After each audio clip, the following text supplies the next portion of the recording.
إن الحمد لله نحمده ونستعينه ونستغفره ونؤمن به ونتوكل عليه ونعوذ بالله من شرور أنفسنا ومن سيئات أعمالنا من يهده الله فلا مضل له ومن يضلله فلا هادي له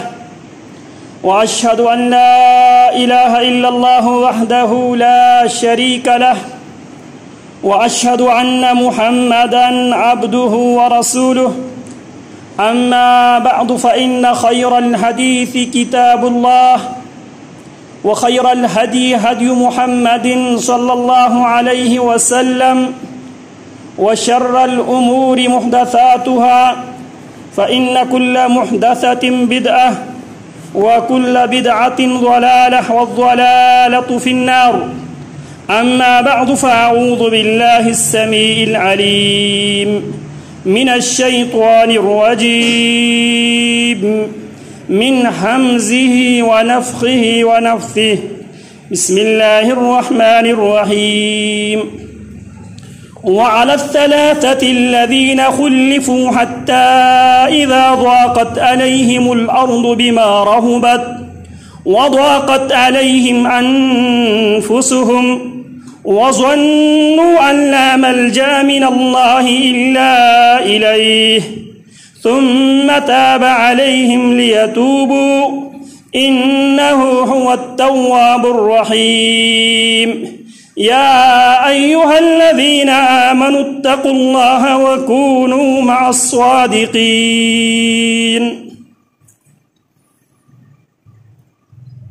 قرآن مجید فرقان حمید کے آغاز میں ہی اللہ رب العالمین نے اہل ایمان کے لیے، اہل اسلام کے لیے ایمان اور اسلام قبول کرنے کے سلسلے میں ایمان و اسلام کو قبول کرتے ہوئے یقین اسلام پہ، ایمان پہ، اللہ پہ یقین رکھتے ہوئے وہ ان شخصیات کو مد نظر رکھے جن شخصیات کو اللہ رب العالمین نے بطور ایگزامپل، بطور نمونہ، بطور اسوہ اللہ رب العالمین نے بیان کیا ہے۔ قرآن مجید کے آغاز میں ہی اللہ فرماتے ہیں وَإِذَا قِيلَ لَهُمْ آمِنُوا كَمَا آمَنَ النَّاسِ، جب بھی ان سے کہا جاتا ہے وہی ایمان قابل قبول ہے، ایمان کا معیار وہی ہے، کما آمن الناس، جس طرح اصحاب رسول اللہ صلی اللہ علیہ وسلم ایمان لے کر آئے ہیں۔ قرآن مجید کے آغاز میں ہی اللہ رب العالمین ایمان سے، اسلام سے جڑنے والوں کے آگے ایک مثال، ایک اسوہ، ایک ماڈل پیش کرتے ہیں۔ آمنوا کما آمن الناس، وہی ایمان قابل قبول ہے، وہی اسلام ایکسیپٹیبل ہے جو اصحاب رسول اللہ صلی اللہ علیہ وسلم کے ایمان سے ملتے ہو، جو اصحاب رسول اللہ صلی اللہ علیہ وسلم کے ایمان جیسے ایمان ہو، وہ ایمان رب العالمین کے بارگاہ میں قابل قبول ہے۔ ابو بکر و عمر، عثمان و حیدر، طلحہ زبیر، سعد و سعید، عبد الرحمن بن عوف، ابو عبیدہ ابن الجراح، ابو قتادہ، سعد بن معاذ، سعد بن عبادہ، مصعب بن عمیر، زبیر بن العوام، عبد الرحمن بن عوف، عبداللہ بن مسعود، عبداللہ بن عمر، عبداللہ بن عباس، عبداللہ بن عمرو بن العاص، عمار بن یاسر، طفیل بن عمرو الدوسی، زماد العزدی، مالک بن حویرث، کعب بن مالک، ہلال بن امیہ، ہلال بن امیہ الواقفی، مرارة بن كعب العمري، ان حضرات کے ایمان جیسے ایمان لانے کا اللہ نے حکم دیا ہے۔ عمل میں، معاملات میں، اعتقاد و نظریات میں، چال و چلن میں، کردار و گفتار میں، آئلی زندگی میں، سیاسی زندگی میں، اجتماعی زندگی میں، انفرادی زندگی میں، وہ ایمان معیاری ایمان ہے جو حضرات صحابہ کرام ایمان لا چکے۔ حضرات صحابہ کرام میں سے 3 ایسے اشخاص ہیں جن کا تذکرہ اللہ رب العالمین سورہ توبہ میں بیان کرتے ہیں، وَعَلَى الثَّلَاثَةِ الَّذِينَ خُلِّفُوا۔ اصحاب رسول اللہ میں سے 3 ایسی ہستیاں، 3 ایسی شخصیات خلفو، جن کی معاملات کو مؤخر کر دیے گئے، حتی اذا ضاقت علیہم الارض بما رحبت، آزمائش اور ابتلا میں وہ مبتلا ہوئے، یہاں تک کہ زمین اپنی وسعتوں کی باوجود ان پہ وہ زمین تنگ پڑ گئی، وضاقت علیہم انفسہم، ان تینوں پر زمین بھی تنگ پڑ گئی، ان پر ان کی جانیں بھی تنگ پڑ گئی، وظنوا ان لا ملجأ من اللہ الا الیہ، اور ان تینوں نے یہ یقین کر لیا اللہ ملجأ من اللہ الا الیہ، اللہ سے بچنے کی کوئی جائے پناہ نہیں ہے، کوئی جگہ پناہ نہیں دے سکتی الا الیہ، اللہ سے اگر کوئی پناہ دے سکتا ہے تو صرف اللہ ہی پناہ دے سکتا ہے۔ ثم تاب علیہم لیتوبوا، پھر اللہ نے ان کے ساتھ مہربانی کرتے ہوئے اللہ ان کی طرف متوجہ ہوئے، انہ هو التواب الرحیم، کیونکہ وہ سب سے زیادہ توبہ قبول کرنے والا، سب سے زیادہ اپنی مخلوق سے رحم کرنے والی ذات صرف اللہ کی ذات ہے۔ وَظَنُّوا أَن لَّا مَلْجَأَ، انہوں نے یقین کر لیا تھا، یہاں پہ ظن بمانا یقین ہے، ظن بمانا گمان نہیں ہے، اسی لیے اللہ رب العالمین قرآن مجید میں فرماتے ہیں فَأَمَّا مَنْ أُوتِيَ كِتَابَهُ بِيَمِينِهِ، جس کے نامہ اعمال اس کے سیدھے ہاتھ میں دیا جائے گا تو وہ خوشی خوشی لوٹے گا، وَيَنْقَلِبُ إِلَىٰ أَهْلِهِ مَسْرُورًا، اور وہ یہ کہے گا إِنِّي ظَنَنْتُ عَنِّي مُلَاقٍ حِسَابِيَهْ، مجھے دنیا میں یقین تھا، یہاں پہ ظن بمانا یقین ہے، انی ظننت عنی ملاق حسابیہ فہو فی عیشۃ راضیہ، مجھے دنیا میں یقین تھا میں نے اپنے خالق سے ملنا بھی ہے، میں نے اپنے خالق کو حساب بھی دینا ہے، اس لیے میں دنیا میں جو بولتا تھا، جو کرتا تھا، جو کماتا تھا، جو لگاتا تھا، جو تعلق میں قائم کرتا تھا، میں اسی سوچ، اسی نصاب، اسی ڈائریکشن میں میں سوچتا تھا، اسی ڈائریکشن میں، اسی ڈومین میں میں رہتا تھا۔ انی ظننت انی ملاق حسابیہ، میں قیامت آنے سے پہلے دنیا میں ہی حساب کے لیے تیار تھا، میں نے اپنے کھاتا خود صاف کر کے، کھاتا کلیئر کر کے اس لیے بیٹھا تھا، انی ظننت انی ملاق حسابیہ، مجھے یقین تھا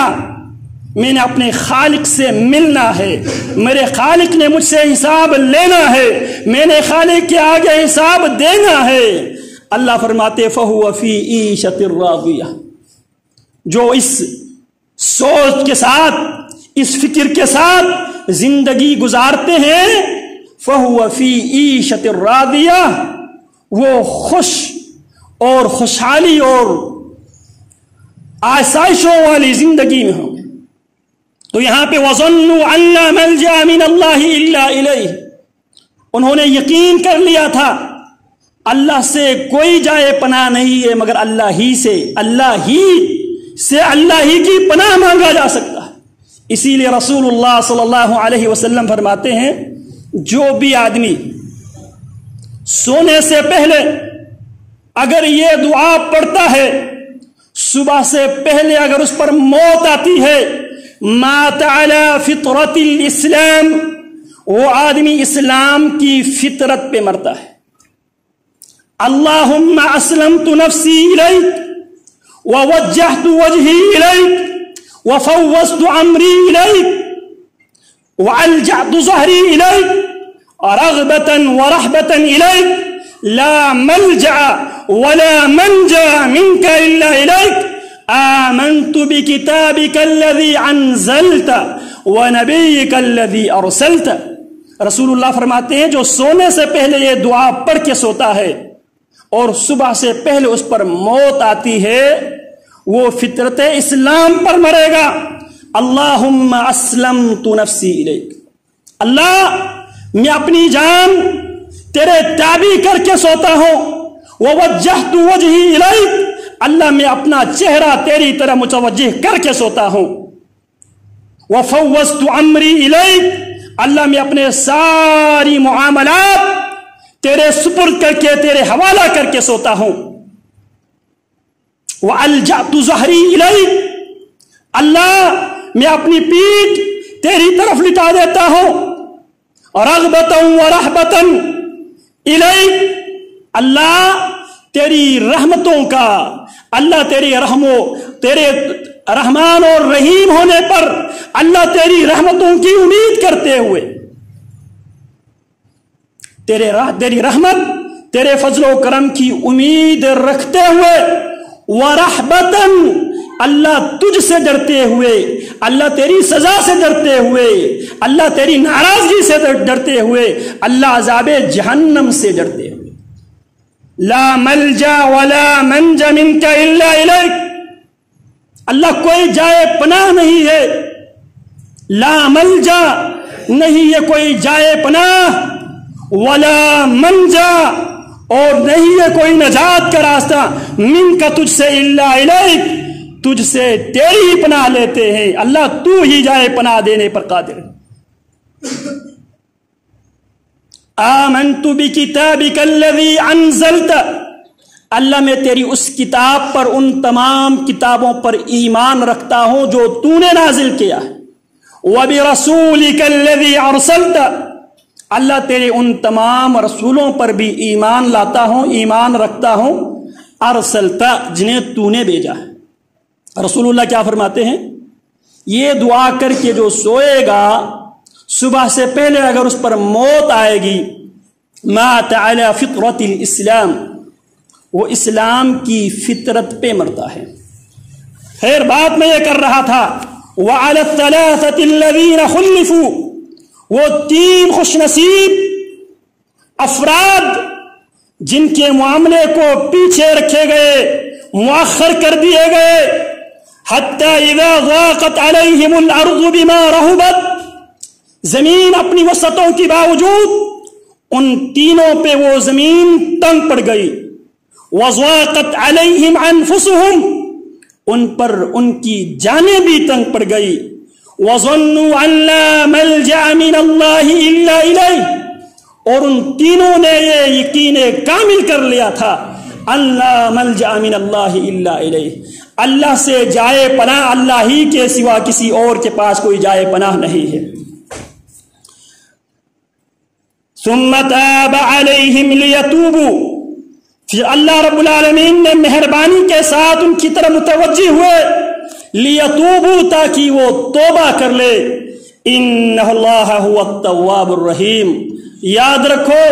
اللہ رب العالمین بہت زیادہ توبہ قبول کرنے والا اور بہت زیادہ رحم کرنے والا ہے۔ پھر اللہ رب العالمین نے ان تین ہستیوں کی، ان تین شخصیات کے تذکرہ کے بعد قیامت تک رہتی دنیا تک آنے والے مسلمانوں سے اللہ رب العالمین لاہ عمل دیتے ہیں، بول کے لیے، زبان و بیان کے لیے اللہ رب العالمین ان کے لیے نصاب سلیبس اللہ رب العالمین پرووائڈ کرتے ہوئے فرماتے ہیں یا ایھا الذین آمنوا اتقوا اللہ، اے ایمان والو اللہ کا تقوی، اللہ کا ڈر اور خوف اختیار کرو، وکونوا مع الصادقین، اور سچوں کے ساتھ دو۔ وہ تین سچے صحابہ کرام سیدنا عبداللہ ابن کعب ابن مالک رضی اللہ تعالی عنہ بیان کرتے ہیں وَكَانَ قَائِدَ كَعْبٍ مِّن بَنِيهِ عَمِيَ، یہ عبداللہ ابن کعب ابن مالک، یہ جناب کعب ابن مالک جب آخری ایام میں، زندگی کی آخری ایام میں وہ نابینا ہو گئے تھے، یہی عبداللہ جناب کعب ابن مالک کے ہاتھ تھام کر ان کو واش روم بھی یہی لے جایا کرتے تھے، مسجد بھی یہی عبداللہ لے جایا کرتے تھے جناب کعب ابن مالک رضی اللہ تعالی عنہ کو۔ قال سمعت کعب ابن مالک یحدث، کہتے ہیں میں نے جناب کعب ابن مالک رضی اللہ تعالی عنہ کو یہ بیان کرتے ہوئے سنا ہے حین تخلف عن قصة تبوک، جب کعب ابن مالک رضی اللہ تعالی عنہ اور اسی طرح مرارہ بن ربیع العمری رضی اللہ تعالی عنہ، ہلال ابن امیہ الواقفی رضی اللہ تعالی عنہم اجمعین غزوہ تبوک سے پیچھے رہ گئے تھے۔ قال كعب لم اتخلف عن رسول اللہ صلی اللہ علیہ وسلم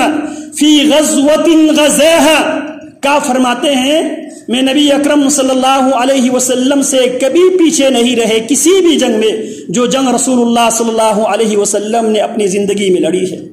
الا فی غزوۃ بدر، غزوہ بدر میں شامل نہیں ہو سکا۔ اس کی بنیادی وجہ یہ ہے کہ رسول اللہ صلی اللہ علیہ وسلم غزوہ بدر میں اس لیے جنگ کی نیت سے نبی علیہ الصلوۃ والسلام نہیں گئے تھے، لیکن نبی انما خرج رسول اللہ صلی اللہ علیہ وسلم یرید عیر قریش، رسول اللہ صلی اللہ علیہ وسلم قریش کے اس تجارتی قافلے کے پیچھے گئے تھے، آپ جنگ کی نیت سے نہیں گئے تھے، اسی لیے جو لوگ غزوہ بدر سے پیچھے رہ گئے کسی پر کسی قسم کی کوئی ملامت نہیں کی گئی۔ حتی جمع اللہ بینہ وبین عدوہم علی غیر میعاد، رسول اللہ صلی اللہ علیہ وسلم اور مشرکین مکہ غیر ارادی طور پر ایک دوسرے کے بدر میں آمنے سامنے ہو گئے۔ وَلَقَدْ شَهِدْتُ مَعَ رَسُولِ اللَّهِ صلی اللہ علیہ وسلم لَيْلَةَ الْعَقَبَةِ، رسول اللہ صلی اللہ علیہ وسلم کی ہجرت سے پہلے، ہجرت سے 3 ماہ پہلے لیل عقبہ میں ہم نبی علیہ الصلوۃ والسلام سے یہ ایگریمنٹ کر رہے تھے اللہ کے حبیب آپ ہجرت کر کے مدینہ منورہ میں تشریف لے آئیے، ہم ہر اعتبار سے،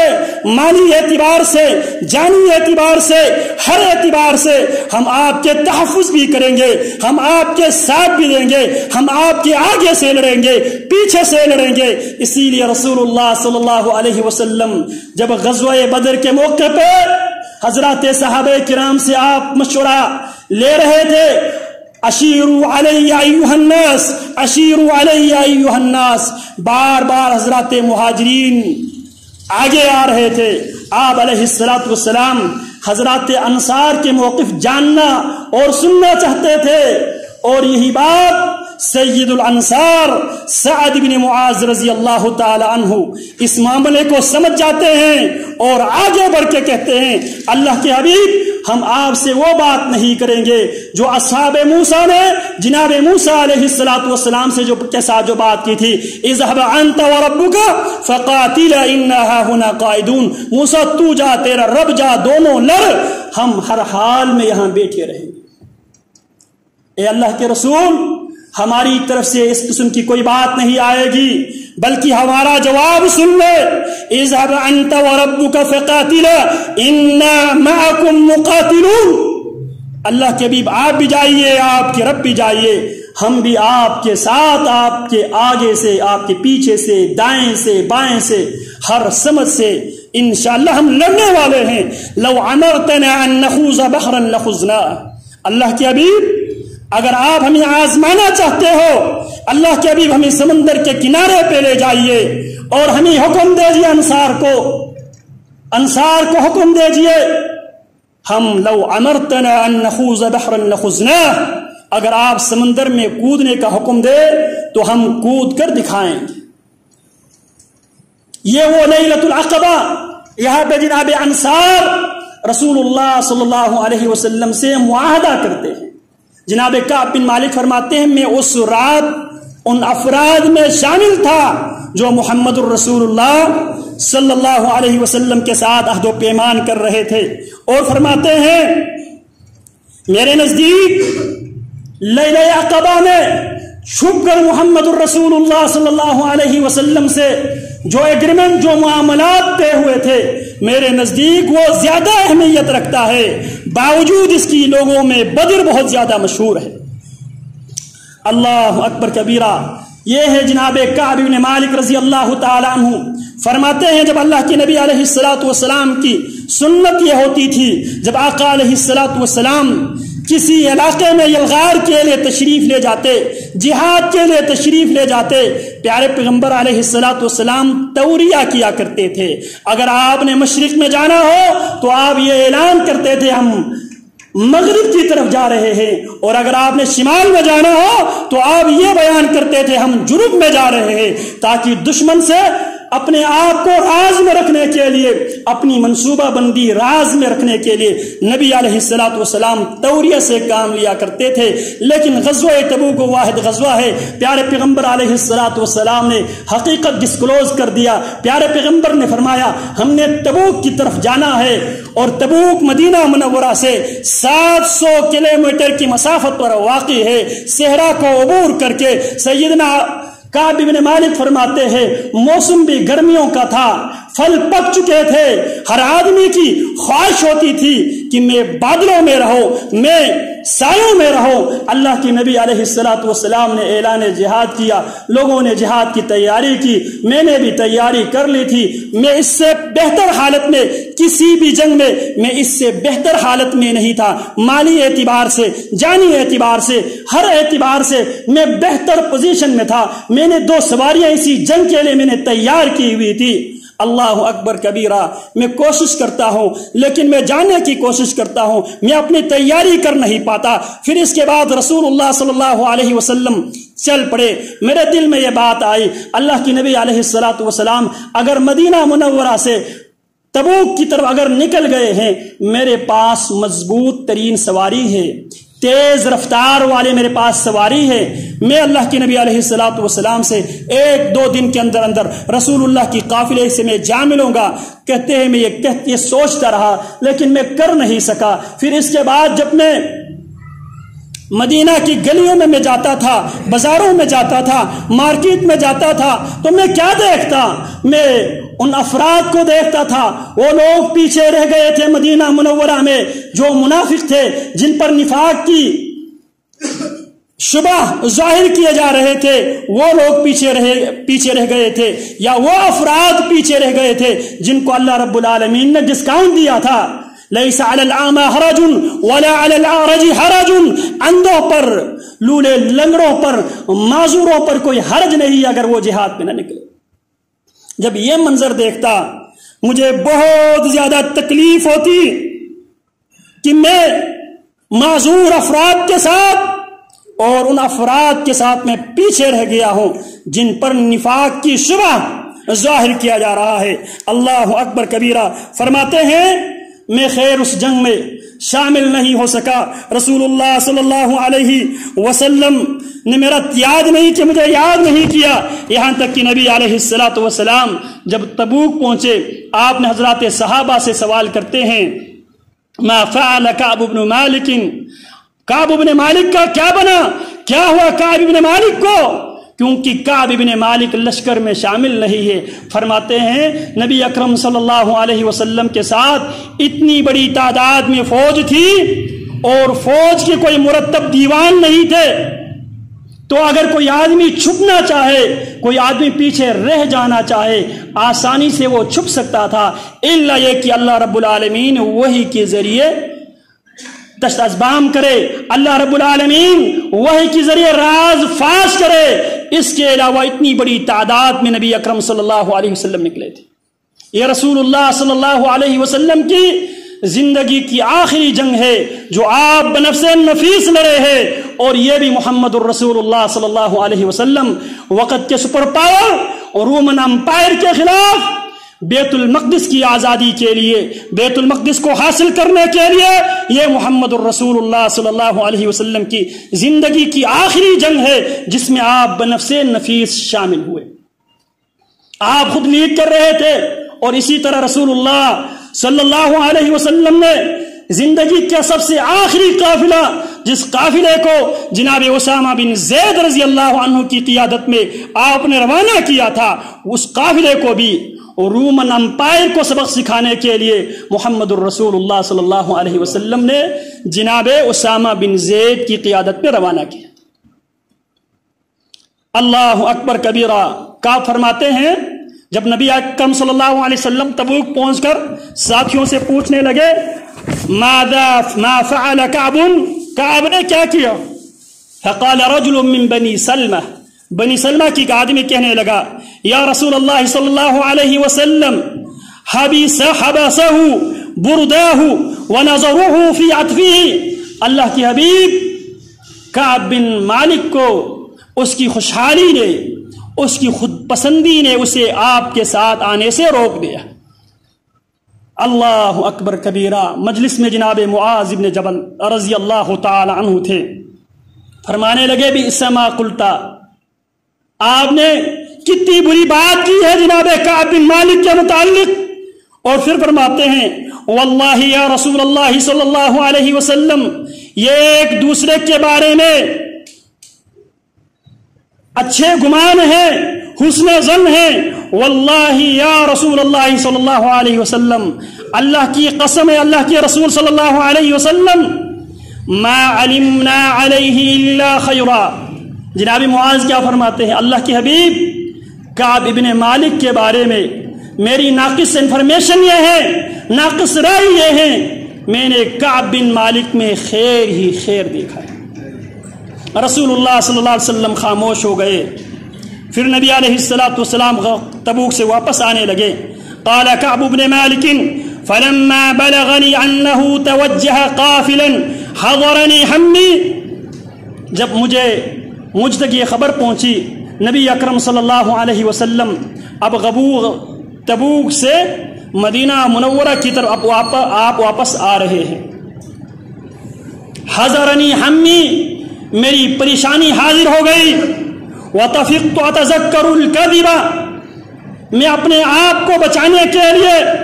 مختلف قسم کے عذر تراشنے لگا، عذر بنانے لگا، اور عذر بنانے کے لیے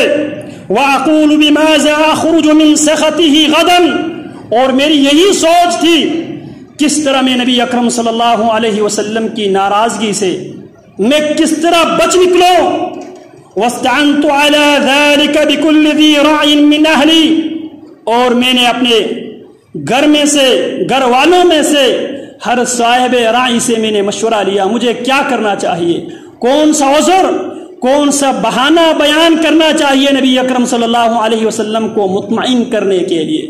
رسول اللہ صلی اللہ علیہ وسلم کو راضی کرنے کے لیے، رسول اللہ کی ناراضگی سے بچنے کے لیے مجھے کیا کرنا چاہیے۔ فلما قیل لی ان رسول اللہ صلی اللہ علیہ وسلم قد اضل قادما،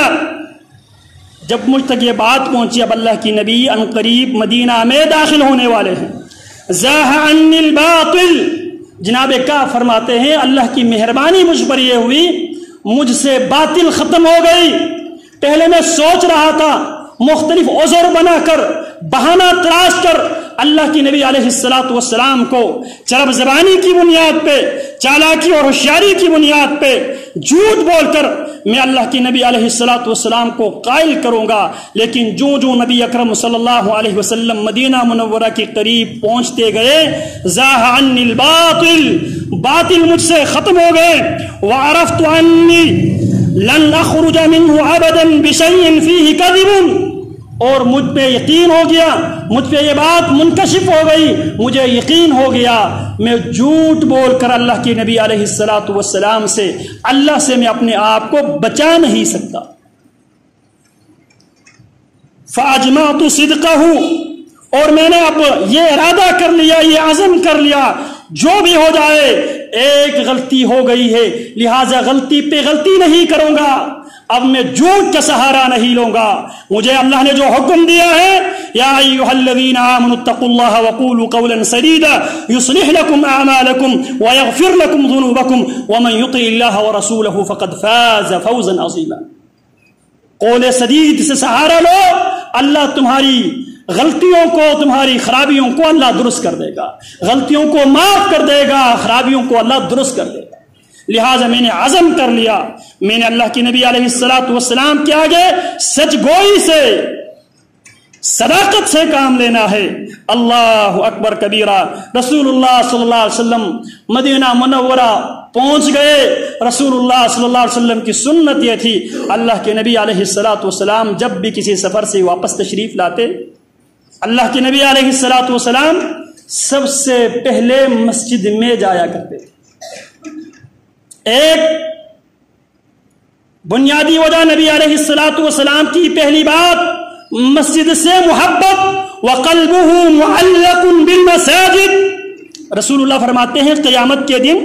7 خوش نصیبوں کو اللہ کا سایہ نصیب ہوگا، ان میں سے ایک وہ خوش نصیب بھی ہے ورجل قلبہ معلق بالمساجد، وہ آدمی جس کا دل مسجد کے ساتھ جڑا ہوا ہو، معلق ہو، لٹکا ہوا ہو۔ خود رسول اللہ صلی اللہ علیہ وسلم کے دل مسجد کے ساتھ کس طرح جڑے ہوئے تھے؟ آپ سب سے پہلے مسجد تشریف لے جاتے تھے۔ ایک تو مسجد سے رسول اللہ صلی اللہ علیہ وسلم کی محبت، دوسری وجہ میاں بیوی کے درمیان جو محبت ہے، اس محبت کو قائم رکھنے کے لیے نبی اکرم صلی اللہ علیہ وسلم موقع دیا کرتے تھے، خواتین گھروں کے اصلاح کرے، اپنے آپ کو درست کرے، تاکہ تھکا ہارا گھر آئے تو ماحول بھی اچھا ملے اور بیوی بھی تیار ہو، اور بیوی کی مسکراہٹ دیکھ کر آدمی اپنی تھکاوٹ بھول جائے۔ تو اس لیے رسول اللہ ان کو بھی موقع دیا کرتے تھے۔ جب آپ رات کو آتے، آپ گھر میں نہیں جاتے، آپ صبح کی نماز پڑھ کے جایا کرتے تھے، تاکہ گھر والوں کو بھی یہ موقع دیا کرتے تھے، تاکہ وہ اپنے گھروں کی صفائی ستھرائی، اپنے صفائی ستھرائی، تھکا ہوا آدمی کے لیے ایک بہترین انوائرمنٹ مہیا ہو۔ تو رسول اللہ صلی اللہ علیہ وسلم مسجد میں داخل ہو گئے۔ آپ علیہ الصلاۃ والسلام اپنی سنت کے مطابق آپ سفر سے آتے ہی مسجد میں داخل ہوئے۔ فَيَرْكَعُ فِيهِ رَكْعَتَيْنِ، رسول اللہ صلی اللہ علیہ وسلم 2 رکعات آپ پڑھ لیا کرتے تھے۔ ثُمَّ جَلَسَ لِلنَّاسِ، پھر نبی علیہ الصلاۃ والسلام وہاں پہ مجلس میں مسجد میں بیٹھ گئے۔ فَلَمَّا فَعَلَ ذَلِكَ جَاءَهُ الْمُخَلَّفُونَ، جب نبی علیہ الصلاۃ والسلام 2 رکعات پڑھ کے نماز مسجد میں بیٹھ گئے، پیچھے رہ جانے والے عذر بنا کر، عذر بیان کر کے رسول اللہ صلی اللہ علیہ وسلم کو قائل کرنے کی کوشش کر رہے تھے۔ فَتَفِقُوا يَعْتَذِرُونَ إِلَيْهِ، وہ نبی علیہ الصلاۃ والسلام سے عذر پیش کرتے، وَيَحْلِفُونَ لَهُ، قسمیں اٹھایا کرتے تھے۔ اللہ اکبر کبیرہ۔ اور جناب کعب بن مالک فرماتے ہیں، وَكَانَ بِضْعَةٌ وَثَمَانِينَ رَجُلًا، پیچھے رہ جانے والوں میں 80 اور کچھ افراد تھے، 80 اور کچھ افراد تھے۔ فقبل منهم رسول اللہ صلی اللہ علیہ وسلم، رسول اللہ صلی اللہ علیہ وسلم نے عذر پیش کرنے والوں کا عذر آپ نے قبول کر لیا۔ فقبل منهم رسول اللہ صلی اللہ علیہ وسلم علانیتهم، جو انہوں نے اعلانیہ، جو عذر انہوں نے بیان کیا، اللہ کے نبی نے ان کے عذر قبول کیا۔ وبایعهم، اللہ کے نبی نے ان سے بیعت بھی لی۔ واستغفر لهم، اللہ کے نبی نے عذر پیش کرنے والوں کے لیے اللہ سے معافی، استغفار بھی مانگا۔ ووکل سرائرهم الى اللہ، اور ان کی جو پوشیدہ راز کو اللہ کے سپرد کر دیا۔ فجئته فلما سلمت علیہ، کعب بن مالک فرماتے ہیں میں بھی نبی اکرم صلی اللہ علیہ وسلم سے ملنے کے لیے جب آپ کی مسجد میں آیا،